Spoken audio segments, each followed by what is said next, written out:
Eyang, sahabat Eyang. Dan tidak lupa ya, I love you full. Aduh. Ini hujan-hujan nih Eyang ya kan? Iya. Hujan-hujan puung buta. Aduh. Dengar-dengar kan dikit lagi udah mau suro lagi nih Eyang. Iya, Ya. betul. Ceritain dong sedikit Eyang pengalaman waktu Eyang lelono tahun-tahun kemarin hingga bulan depan mungkin ya akan suro lagi atau berapa bulan lagi gitu Eyang ya? 4 bulan lagi. 4 bulan lagi ya? Habis besar suruh lah. Jadi setiap lelono itu apa Eyang? Keistimewaan ya kan beda-beda tempatnya pasti ya? Ya. Sedikain. Kita berangkat itu sebelumnya kita bermeditasi ya. Karena ini untuk lelono ini untuk ngangsu kaweruh, yaitu kita kepingin tahu di mana sih tempat yang aku tuju biar nggak salah. Karena kalau di Jawa, di Bali, setiap suro itu pasti rame para lelaku spiritual. Tapi Eyang di sini disuruhnya ke Gunung Lawu. Waduh, hujan-hujan ke Gunung Lawu gimana nih aku ya? Aku udah ketar-ketir aja, masalahnya badan yang udah gemuk waktu itu masih bisa jalan ya. Ini naik ke Gunung Lawu hujan-hujan, tapi ya Allahu alam lah ya, semua diniatin kan gitu.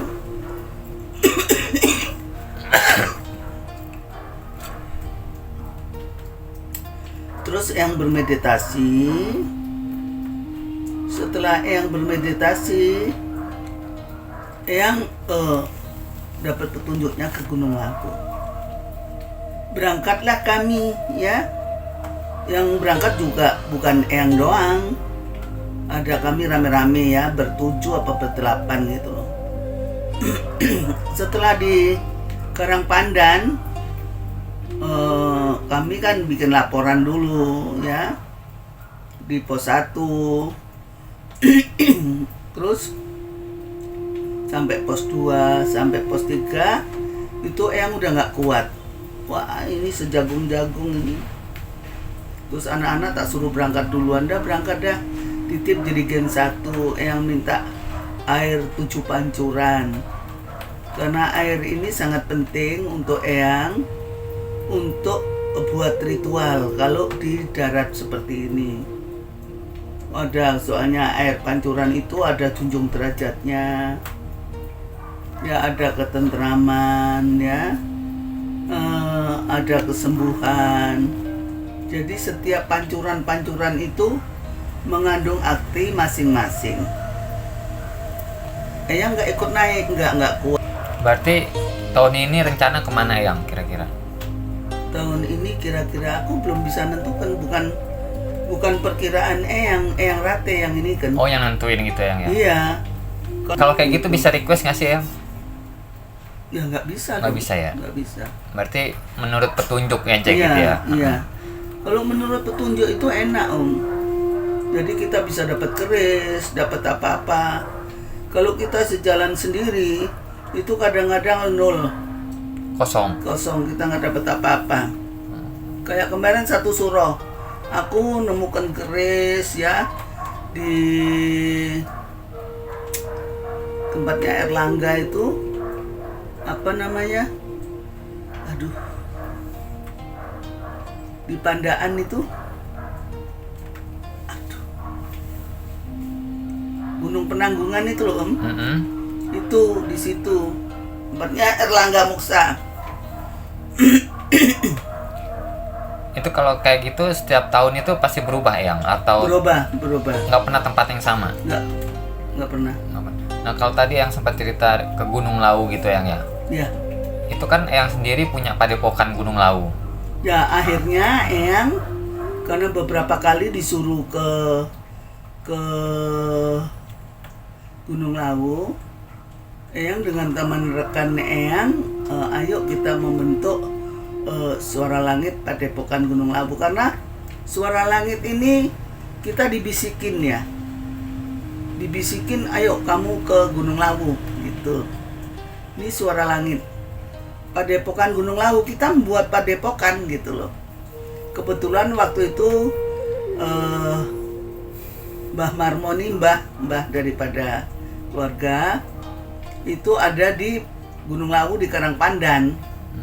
Nah jadi ya kita kalau ke Gunung Lawu itu tidurnya di Karangpandan. Nah, seperti itu. Jadi kita sudah naik. Aku capek sekali. Aku mau tiduran begini.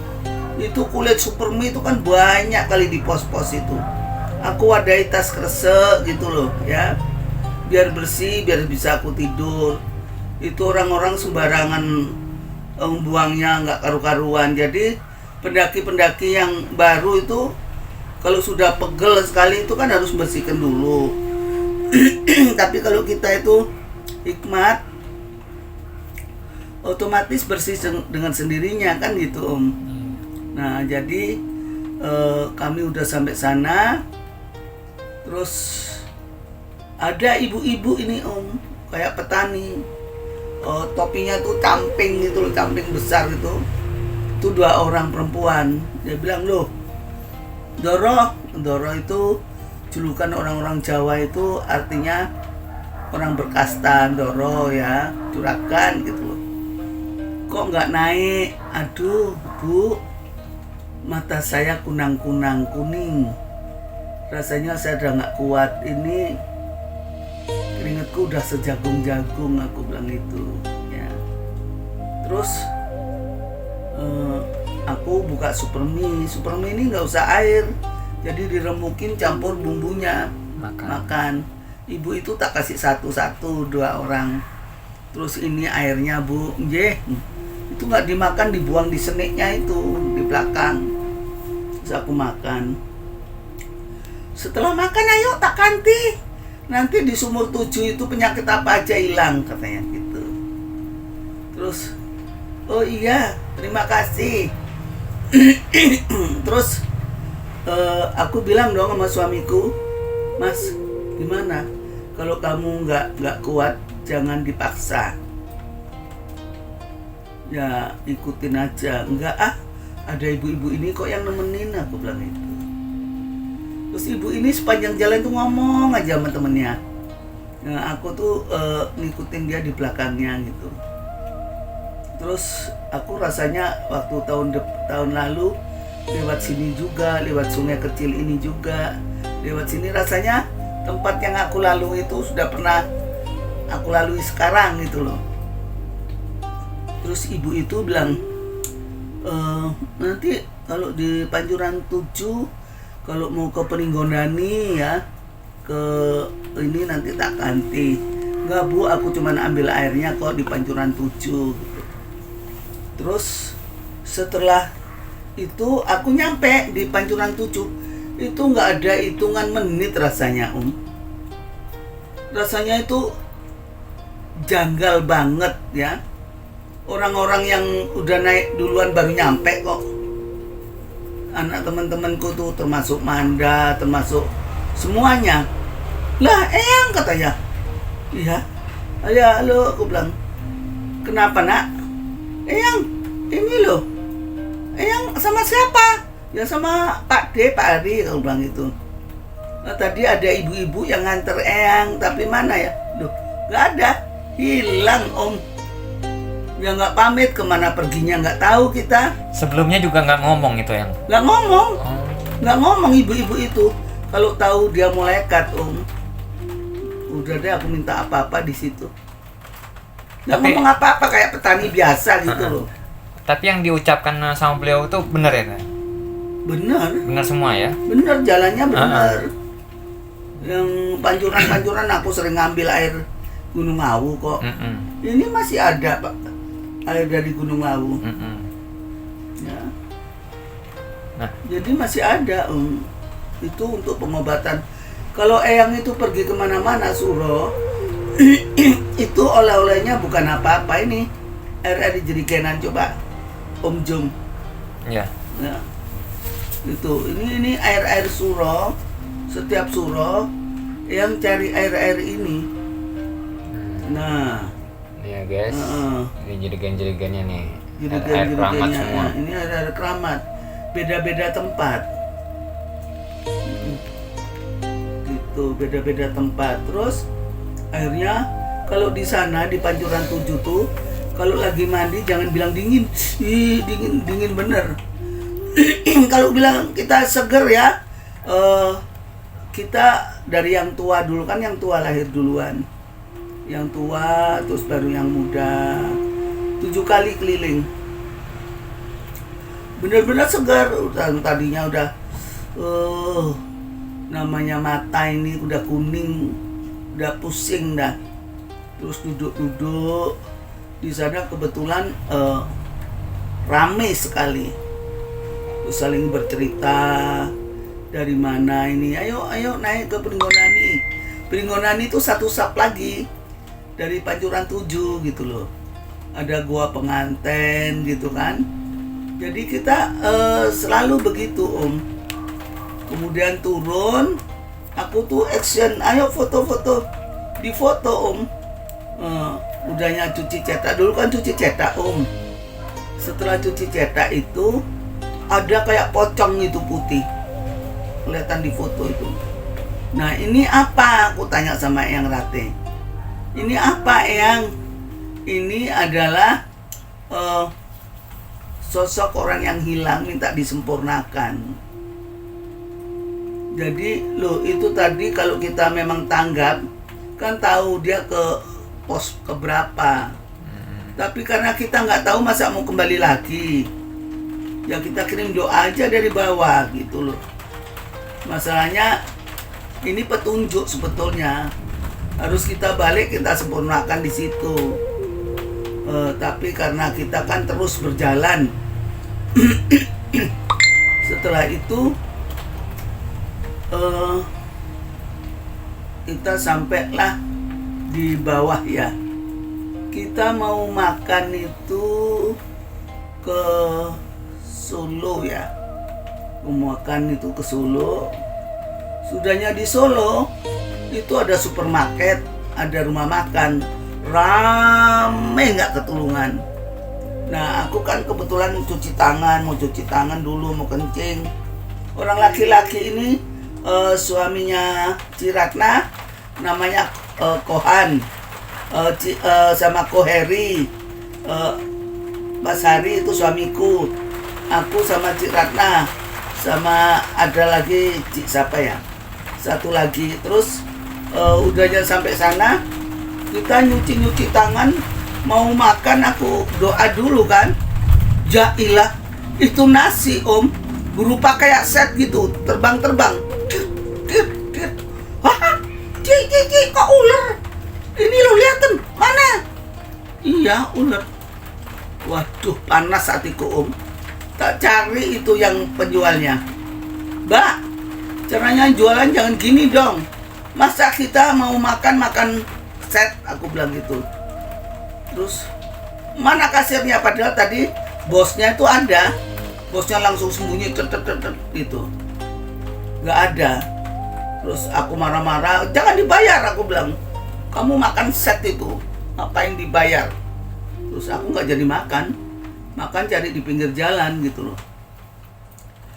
Setelah itu tahun depannya aku lihat lagi, bosnya tuh udah nggak berjaya, udah nggak berjualan lagi, karena udah ketahuan gitu loh, udah ketahuan bahwa dia ada pesugihannya.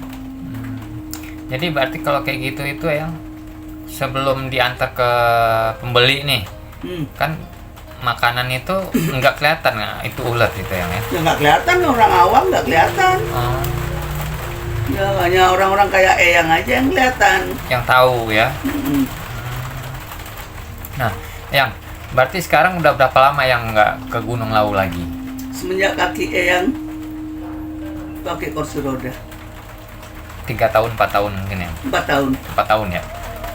Rindu nggak sih yang pengen kesana lagi atau? Ya. Mungkin pengen lihat aja dari bawah gitu. Namanya gitu. petualang itu kan rindu ya. Nggak bisa, jiwa petualang itu nggak bisa Yang katakan licin, hujan. Tapi kalau ada orang cerita-cerita gunung itu, hati ini seolah udah di sana gitu loh. Gitu. Tapi keinginan nggak tahun ini mungkin lewat aja di Gunung Lawu terus mampir, udah nyampe gua gitu, atau Ya. ada nggak keinginan kayak gitu ya? Kecuali kaki danyang Semborso Gunung Lawu ya, Mm-mm. memberikan mujizat, mendengarkan kata-kata yang Rate di sini, dan di jamah aku bisa naik, aku naik. Kalau memang itu sebuah mujizat. Berarti kalau Karena ini pengeroposan. Betul-betul obat, bukan santet atau guna-guna, bukan. Jadi kita pakai logika juga dong. betul. Tapi kalau seumpamanya sehat Eyang, mungkin nggak tahun ini Eyang ke sana atau ke tempat lain lagi gitu? Ya Allahu alam lah, kita nggak bisa berencana. Tetap melalui petunjuk Eyang ya? Ya iyalah, kalau kehendakku, yang penting aku udah tahu mana-mana. Coba sebutkan yang mana. Iya, Yang betul. belum aku sebutkan apa? Singgahi ya. Iya. Nah, terus kalau kejadian dari tempat-tempat yang lain, paling aneh itu di mana Eyang? Banyak. Jadi waktu itu aku ke tempatnya Sunan Ngampel ini. Yang setiap suro itu bawa sarung, kalau nggak sarung baju koko. Kalau nggak gitu gamis. Siapa tahu juru kuncinya perempuan. Ya aku bagi gamis lah. Siapa tahu juru kuncinya laki-laki atau pesantren gitu ya. Jadi aku mau hadiahkan itu. Ya terus kalau Eyang itu setiap suro mesti lelono. Gitu. Jadi kalau yang paling aneh itu sama aja Eyang ya? Nggak beda-beda? Setiap tempat itu berbeda-beda. Dan anehnya aku tuh goblok. Maksudnya gimana kok? Gobloknya itu nggak tahu kalau itu wali atau itu siluman atau itu peri. Goblok namanya, sudah lelono bolak-balik loh, tapi gobloknya tuh karena masih logika gitu kan. Ternyata tidak bisa dilogikakan kalau yang begini. Pada suatu hari aku tuh ke tempatnya Sunan Bonang. Sunan Bonang itu adanya di Tuban. Nah di Tuban itu kan ada dua Sunan Bonang. Yang satu dekat pantai, yang satunya ya memang pesantren atau padepokan itu ya, Sunan Bonang. Yang aku yang di pinggir pantai, aku habis doa, terus aku ke tempatnya Sunan Bonang yang di padepokannya. Sana aku ngasih juru kunci, ngasih, loh nak kok di luar? Iya, di dalam rame, di sini aja kita doa juga sama aja kok gitu. Terus ayo ke dalam, enggak pak. Terus bapak itu aku kasih sarung. Terus bapak itu bilang, kamu mau nggak tasbih? Mau? Tasbih dari biji pisang. Emang iya pak? Iya, memang iya loh, biji pisang itu besar-besar gitu. Pisang kelutuk zaman dulu itu ya. Terus aku dikasih itu. Terus aku bilang, ini bagus sekali ya kalau biji pisang. Iya, ini dari aku, kamu simpen untuk kamu. Ya pak, terima kasih, aku bilang gitu. Terus terus setelah sembahyang selesai, aku terus ke Kediri. Ke Kediri itu ke tempatnya Sri Joyoboyo. Sri Joyoboyo itu adalah Raja Kediri, yaitu peramal ulung Sang Joyoboyo. Kemudian sampai di Srigati tempat pemandian itu karena kalau Eyang Lelono itu banyak yang ikut. Aku mandi-mandikan mereka dulu karena suro kan kita buang sial, buang leteh gitu. Terus habis mandi-mandikan mereka, yang sendiri mandi kan, habis yang mandi bersih gitu, ada bapak-bapak ini pakai baju tuh lorek-lorek merah gitu, terus pakai jasnya itu ini hitam. Terus dia bilang, nak, Pak, kok aku rasanya sudah mengenal ya, tapi kapan orang ke situnya aja juga baru. Orang tuh naik sepedanya sepeda ontel. Terus aku bilang, Pak, dari mana? Ya dari tempatmu kemarin itu loh gitu. Aku sudah ngerasain tempatmu kemarin di mana gitu kan. Terus bapak itu ngumpul sama kita. Mana tas B yang kemarin? Hah? Rupanya tas B, tapi kan bukan bapak ini yang ngasih tas B, aku pikir ya. Oh ada Mas Rudi. Karena tas B itu udah tak kasihkan namanya Mas Rudi gitu loh.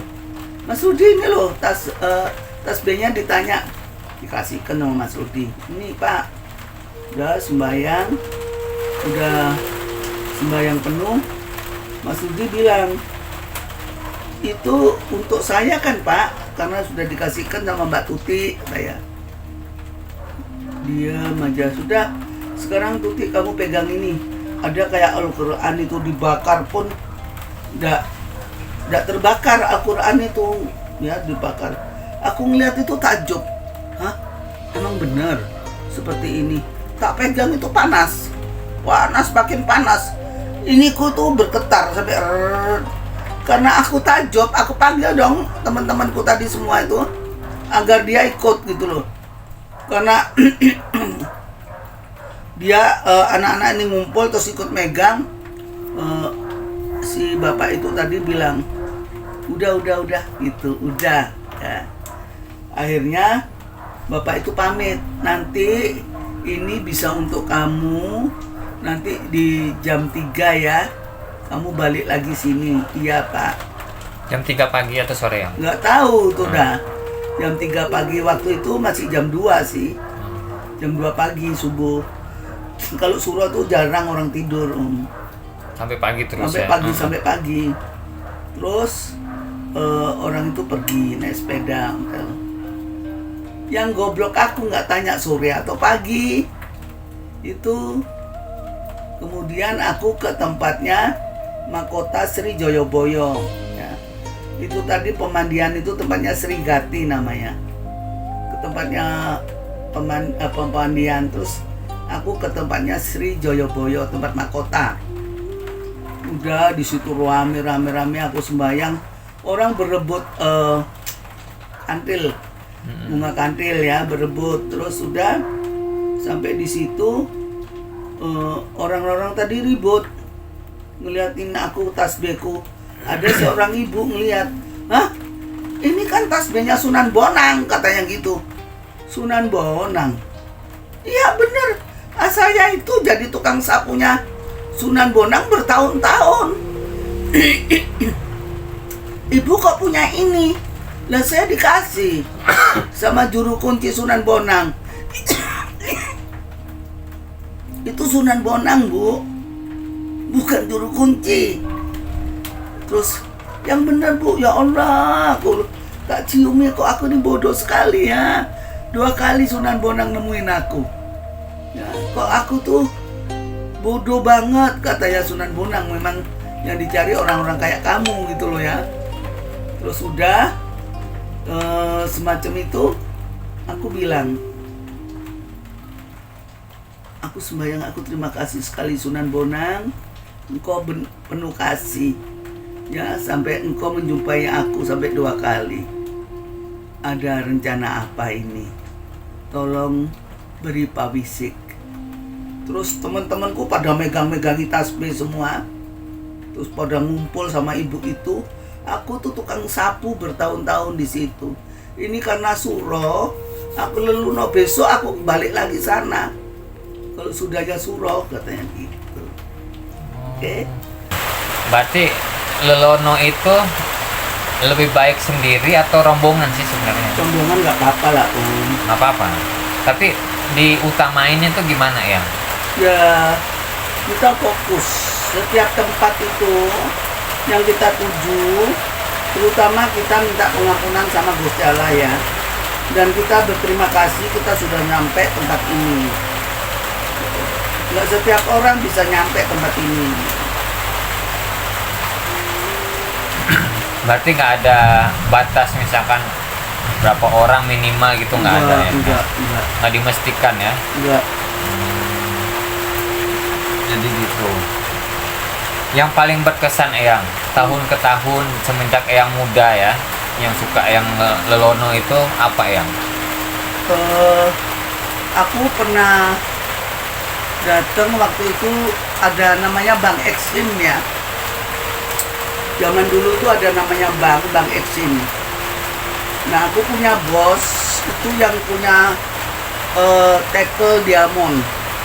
Ya, bosnya toko Diamond. Itu rumahnya itu mau dieksekusi, mau ditarik sama agraria karena sudah jatuh tempo. Kemudian si Ko Chandra ini, Budiono Chandra tuh nangis datang ke aku. Kemudian aku tuh meminta di Meteses itu. Dulu belum dibangun seperti sekarang. Kalau sekarang kan sudah rapi ya, ada kamar mandinya, ada ininya. Kalau dulu kita mau beol aja di sungai loh. Padahal kalau di sungai itu kita lihat ada jentik-jentik tuh loh, uget-uget, wow, udah nggak jadi dah. Ya, jadi seperti itu perjuangan Eyang. Terus udah ada suara, udah kamu pulang sekarang dari terminal langsung ke Bank Eksim. Dari Bank Eksim itu aku mengajukan kalau aku minta ditangguh 2 minggu, 3 minggu, ini mau aku beli sendiri. Ternyata setelah Eyang datang ke kepala bank, Eyang pulang ke Budiono Chandra, sudah ada yang nawar. Dan jadi itu, dan Budiono Chandra itu janji mau membelikan rumah Eyang. Ternyata sampai rumah itu kejual nggak dibelikan. Nah, kita namanya orang Bali, tahu kan ada karma pala. Terus Budiono Chandra ini punya istri. Istrinya itu punya pacar yang jualan spare part di Pasar Kembang, Surabaya. Kemudian pacarnya itu punya istri sah. Itu disiram air keras sama istrinya Budiono Chandra. Itu sampai viral kalau zaman sekarang ya, sampai masuk TV. Nah itulah, sampai sekarang Eyang nggak dapet apa-apa, padahal yang melakukan rumahnya tuh Eyang. Seperti itu Bu. Jadi setiap paranormal itu punya suka dan duka. Eyang itu sudah malang melintang kemana-mana. Ada yang customer itu benar, ada customer nggak benar, ada. Ya contohnya itu tadi, Eyang puasa berhari-hari di situ, digigitin nyamuk hutan tuh gimana gede-gedenya tuh, sampai seperti itu loh. Tapi ya ampun, sampai di situ tuh nggak dihargai sebanget. Jasa kita bagaimana nggak dihargai. Eyang, kalau misalkan lelono itu suka didatengin pada saat kan kumpul biasanya Eyang ya, wirid atau apa gitu Eyang ya, zikir ya, meditasi gitu, suka didatangin hewan-hewan buas atau mimpi yang enggak gitu Eyang? Ya setiap pengalaman orang beda-beda ya Om. Kalau aku sih yang enak-enak gitu loh, nggak pernah aku yang membuat aku jadi ketakutan, nggak pernah. Tapi sebagian orang ada yang ketemu ular, ketemu begini, ketemu begitu, enggak. Oh maksudnya kalau Eyang mah lancar-lancar aja gitu ya, nggak ada yang gimana-gimana gitu ya. Tapi kalau pengalaman dari teman-teman Eyang yang spiritual gitu gimana Eyang? Kan biasa suka ada cerita tuh. Kadang-kadang mereka serem-serem. Oh. Jadi ya itu sesuai perbuatan kita kali ya. Oh jadi pada saat lelono itu perbuatan yang kemarin kita lakukan itu kelihatan di situ Eyang ya? seperti itu. Kalau Lelono itu biasanya cuaca pengaruh nggak yang? Maksudnya Pengaruh dong, Om. pengaruh ya? Kalau sudah hujan gini, siapa yang mau ke goa-goa? Siapa yang mau ke gunung? Padahal candi-candi itu tempatnya di mana? Di gunung-gunung. Yang akhiri dulu, yang mohon maaf mungkin salah kata ya. Salam sayang sahabat Eyang, dan I love you full. Bye.